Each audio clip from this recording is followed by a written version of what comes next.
Mesdames et messieurs, chers téléspectateurs de Proximité Web TV, bonjour. Bienvenue dans cette émission Plateau Spécial. Le plateau spécial qui traite aujourd'hui de la liberté de la presse au Gabon reçoit pour invité Ghislain Ngonga. Ghislain Ngonga est le secrétaire général de l'Association internationale des médias pour la paix et le développement, en abrégé AIMPD. Ghislain Ngonga, bonjour. Bonjour, Jérémy Jamba. Alors, le Gabon vient de gagner 12 places au classement de Reporters sans frontières RSF pour la liberté de la presse. Qu'est-ce que cela vous fait dire, Ghislain Ngonga? Effectivement, à l'instar du monde entier, il faut reconnaître qu'il y a une liberté de la presse au Gabon, contrairement aux autres pays où on enregistre des cas de tuerie des journalistes, des cas d'emprisonnement des journalistes au Gabon de 90, date à laquelle le Gabon a accédé à la démocratie jusqu'à ce jour, n'a jamais enregistré un journaliste ni emprisonné, encore moins tué. C'est ce qui fait en sorte que, en référence avec RSF, Reporters sans frontières aussi, le Gabon a gagné ses points. Il faut aussi partir du principe que malgré la presse est le quatrième pouvoir, et le pouvoir politique qui est le premier pouvoir, c'est-à-dire le pouvoir politique qui est le pouvoir législatif et le pouvoir exécutif, travaillent effectivement en symbiose avec ce quatrième pouvoir. On essaie un peu de faire on donne les statistiques en matière de presse au Gabon. De 90 jusqu'à ce jour, nous enregistrons déjà plus de 300 entreprises de presse. Il y a peu plus que par le passé on appelait les organes de presse. Vous connaissez la pluralité? La pluralité, ce qui sous-entend à ce qu'il faut plébisciter des hautes autorités qui mettent véritablement la démocratie dans ce secteur. Si l'on faut en parler aujourd'hui, nous enregistrons la presse écrite, les radios télévisées et aussi la presse numérique qui vient actuellement booster ce secteur. Et effectivement, le Gabon, à ce niveau, en tant que secrétaire général, comme vous l'avez dit, nous avons cet œil d'observateur des médias au niveau local et que effectivement le Gabon, en toute quiétude, la liberté est tellement, il y a une liberté de la presse. Vous semblez marquer un satisfecit total. Effectivement, c'est un satisfecit total et qu'il faut aller plus loin, c'est-à-dire dès l'année 2023, nous devrons faire beaucoup plus d'efforts. Effectivement, j'attire cette attention puisque l'année 2023, l'année prochaine, nous aurons des élections générales qui prouveront à suffisance le dynamisme ou le professionnalisme. Des élections dans lesquelles les journalistes ou les hommes de médias seront profondément impliqués. Profondément impliqués, d'où la réunion hier que je félicite aussi au passage le ministre actuel de la Communication. Qu'est-ce que vous êtes dit lors de la réunion d'hier avec le ministre de la Communication? Le ministre de la Communication, effectivement, a d'abord donné sa vision managériale pour hisser le secteur de la communication au Gabon, et aussi les patrons des organisations des médias ont aussi échangé en présentant les mots qui minent dans ce secteur. Et quels sont ces mots? Les mots sont plusieurs. Il faut le renforcement des capacités des acteurs de la communication, puisqu'il y a l'insuffisance à ce niveau. Depuis de 96 à ce jour, on n'a plus vu véritablement un véritable séminaire à l'intention des journalistes et autres acteurs de la communication, ce qui fait défaut lorsque vous lisez plusieurs titres de la place. Ces séminaires, pas forcément au niveau des libres villes, doivent s'étendre à l'intérieur du pays, puisque nous avons nos confrères qui sont aussi à l'intérieur du pays. Il faut rehausser sur le managérial des entreprises de presse qui, beaucoup, se lamentent de ce qu'ils n'ont pas de publicité. Et la quote pas de publicité passe par les médias publics. À ce niveau, nous avons présenté, et le ministre n'a dit qu'il va, dans les tout prochains jours, présenter cette managériale qui peut permettre à ce que toutes les entreprises de presse au Gabon puissent bénéficier de cette communication. Et ce problème, il est épineux parce qu'il a été déjà à maintes reprises évoqué par les représentants ou sinon les magnats de la presse au Gabon. Bon, effectivement, à ce niveau, les torts sont partagés. les tâches sont partagées, c'est-à-dire le ministère du tutelle et aussi les patrons des entreprises qui, au fin fond, ne sont pas suffisamment formés en matière de management des entreprises. Est-ce la raison pour laquelle ils ne bénéficient pas, par exemple, des subsides de l'État? Ça fait partie de ces pans-là qui ne bénéficient pas. Ce n'est pas l'État qui donne les publicités. Il faut savoir être manager à la tête d'une entreprise. Lorsqu'on crée l'entreprise, ce n'est pas l'État qui t'autorise. Il y a des réformes qui ont été mises dans le secteur de la communication au Gabon. Ces réformes ont amené du CNC et jusqu'aujourd'hui, on n'appelle plus du CNC, on appelle la HAC, la Haute Autorité de la Communication. Il y a des réformes au niveau du ministère de la Communication. Jadis, on appelait les organes de presse. Ils ne sont plus des organes de presse, ce sont des entreprises de presse parce qu'il faut être légalement reconnu à travers les différents pans où vous payez pour être éligible.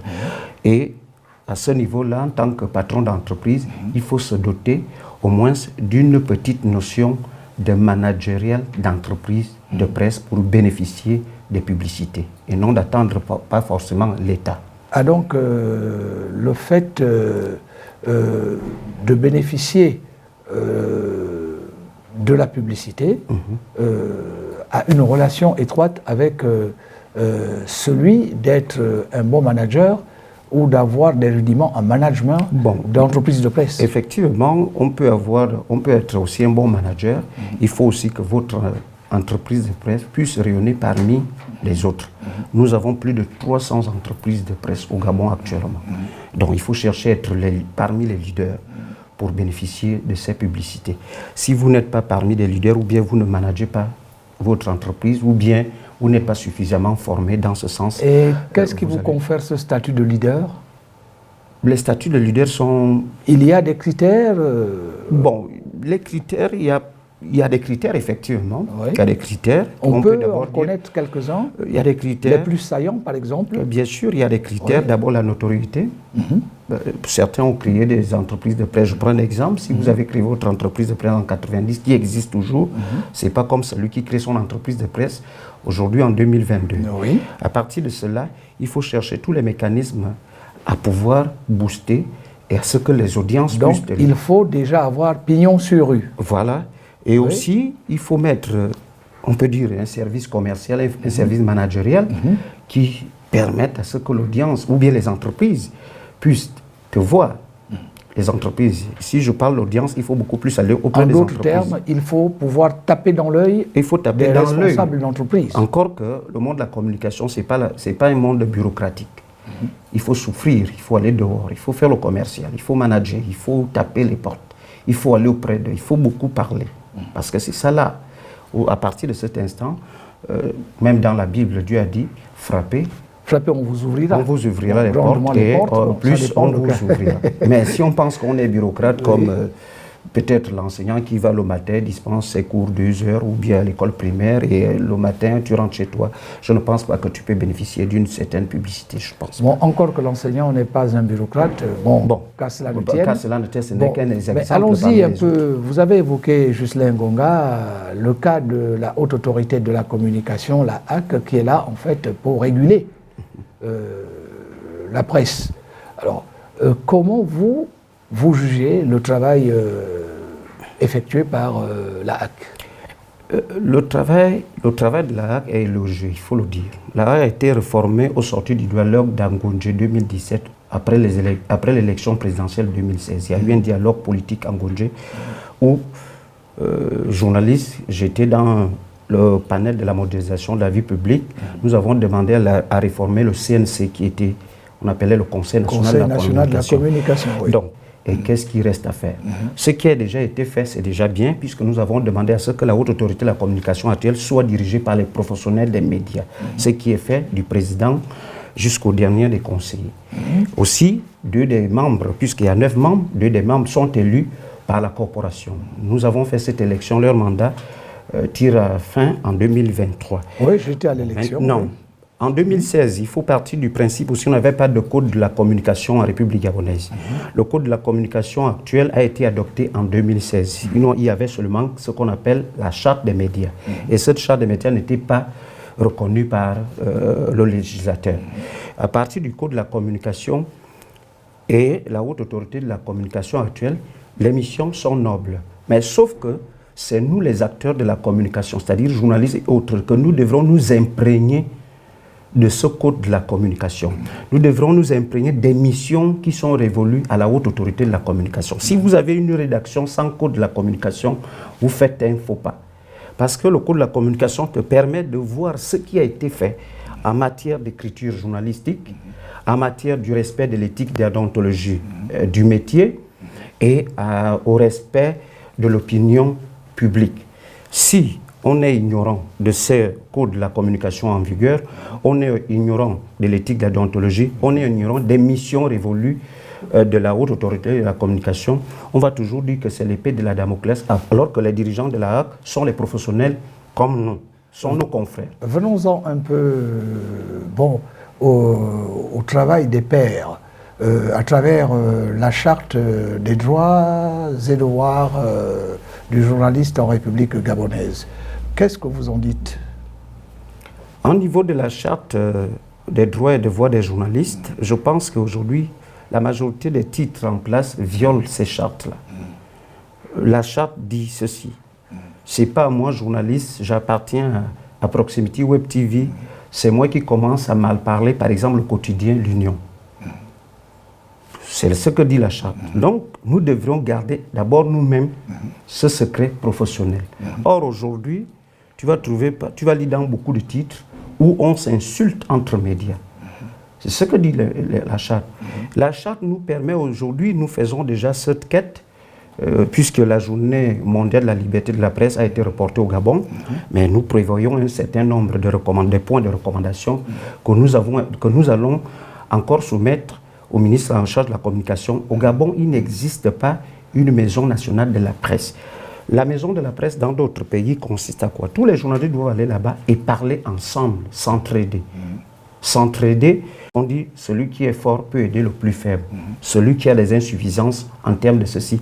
Et à partir de ces insuffisances, qui fait en sorte que nous, journalistes, nous violons cette charte. Encore que l'ignorance aussi nous rattrape dans cette corporation. Mais elle est beaucoup plus faite, cette charte, pour tenter d'exhorter les uns et les autres à s'appuyer ou à s'asseoir sur... À ne pas s'asseoir, non, mais à s'appuyer ou à se servir davantage de la déontologie et de l'éthique. Effectivement, quand on dit la charte, c'est du respect de la déontologie et de l'éthique, comme je l'ai dit, aussi du code de la communication. Parce que pour ceux-là qui ne connaissent pas, il y a plus de 200 ou 300 articles à l'intérieur. Si moi, Ghislain Ngoua, journaliste gabonais, je connais le code et que je trouve un confrère ou une consoeur qui ne maîtrise pas, il faut lui en donner pour lire. Aucun pays dans le monde ne vit sans loi. Le code de la communication, et j'insiste là-dessus, et je l'ai proposé hier au ministre en charge de la communication, qu'il y ait un séminaire de renforcement des capacités sur un aspect, le droit à la communication. Voilà, c'est un vœu que je pense le ministre va satisfaire dans les tout prochains jours, pour ne pas dire dans les toutes prochaines heures. Nous disons, nous ici, à Ghislain Ngoua, notre invité, merci, Ghislain Ngoua est le secrétaire général de l'Association internationale des médias pour la paix et le développement. C'était lui qui venait donc évoquer avec nous la question de la liberté de la presse au Gabon. Mesdames et messieurs, chers téléspectateurs de Proximité Web TV, merci d'avoir été une fois de plus des nôtres dans ce plateau spécial. À très bientôt.